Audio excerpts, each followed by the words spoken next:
আমাদের অতি প্রিয় তামিম ইকবাল ভাই আজকে সকালবেলায় অসুস্থ হয়েছিলেন।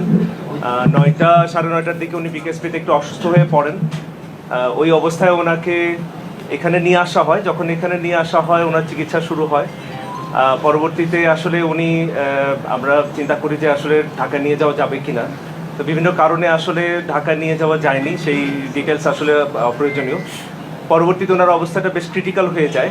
এই ক্রিটিক্যাল কন্ডিশনেই আমাদের কাছে আবার আসেন এবং ওনার ওই ক্রিটিক্যাল কন্ডিশন থেকে যতগুলো চিকিৎসা প্রয়োজন সব কিছু করা হয়েছে এবং আল্লাহর রহমতে যে কন্ডিশনটা আসলে অনুকূলে আছে এবং ওনাকে একটা আমরা বলি যে ওনার একটা হার্ট অ্যাটাক হয়েছে। এইটার জন্য একটা এনজিওপ্লাস্টি এবং একটা স্টেন্ট করা হয়েছে।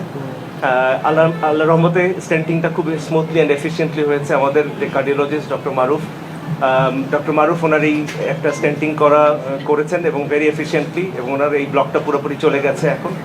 বাট অবশ্যই আমরা যেমনটা বলছিলাম যে একটু ক্রিটিক্যাল কন্ডিশনে ছিল, স্টেন্টিংয়ের পরেও এখনও উনি অবজারভেশনে আছেন এবং ক্রিটিক্যাল কন্ডিশনে এখনও কাটেনি, এটা একটু সময় লাগবে।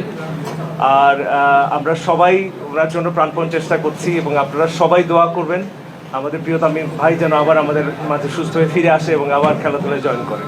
আপনাদের সবাইকে ধন্যবাদ।